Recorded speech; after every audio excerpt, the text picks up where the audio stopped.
was damaging winds hitting Southern California. Fox 11's Ed Lasco, Slavin Valley Village, with a survey of the destruction left behind and the cleanup. Ed.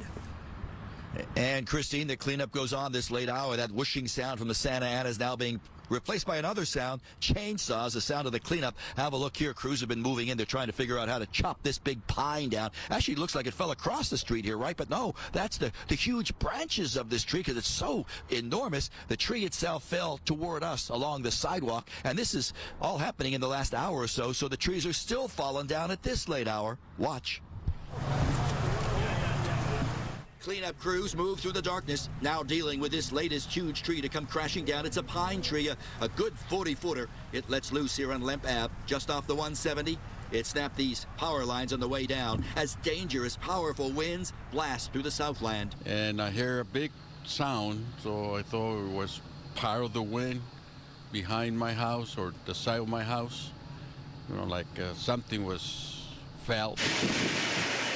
Some of the wind gusts clocked at 55 miles per hour, ripping through the foothills and the San Fernando Valley, blowing down huge trees, blowing them down like they're toys. Trying to fall asleep, it was blowing the house. It felt like, you know, the dog was going crazy and everything. But we get wind pretty good up here. Santa Ana winds that carve out a damaging path here in Altadena. This tree crashes down right to the side of the house here. Its branches almost as thick as its trunk slam into nearby cars, punching out windshields, other windows, and some of the cars even bent under the sheer weight of that tree. My wife yelled, "Hey, a tree went down."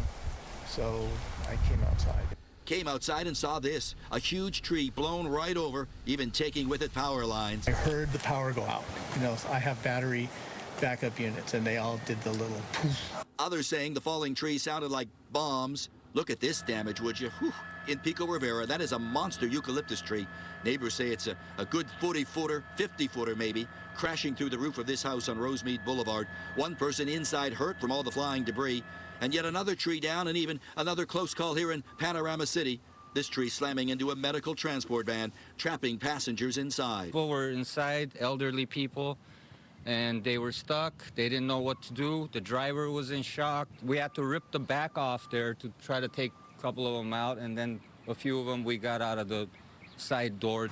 A daring rescue on what turned out to be a busy day and night for firefighters and utility crews, as countless trees that have stood for years are standing no more. These pines are here for maybe over 100 years or so. So it's going to keep happening, I think.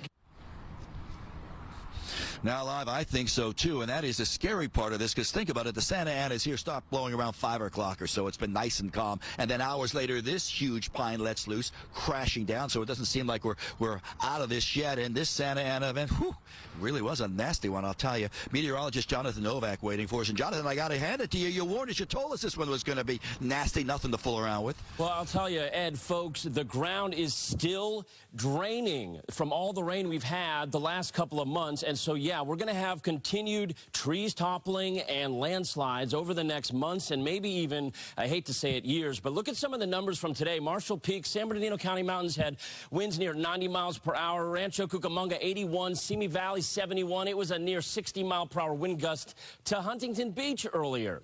Tonight the winds have come down, but it's still pretty gusty. There are wind advisories that are in still effect for LA County West, but thankfully at least the high wind warnings have been canceled. They've been dropped, allowed to expire, however you want to say it, for the eastern counties. So we could still see some gusts upwards of 55, and this goes until 11 a.m. tomorrow. But while we're talking about the winds, look what else is in effect now. Winter weather advisories for the mountains of San Bernardino, Riverside counties. I told you, after the winds subside, what happens? The rain and the snow, as we see moisture wrapping around this low pressure area. So that has already begun. Snow being reported by both on the ground and on the radar scope. Quick look at the winds showing that they back off going into the morning time tomorrow, 6 a.m. Still a pretty breezy day, but thankfully the worst is over there. Check out the rain and the wind and the snow. You can see the snow continuing tomorrow, but I'm going to tell you that rain chance will spread east or westward into the rest of the area. Details on that coming up in the 7-day outlook in a few minutes. Alex? All right, Jonathan, look at this video in the Antelope Valley. The winds creating a scene that looks like an older Western movie. All this tumbleweed and dust along the 50th Street in the Palmdale area.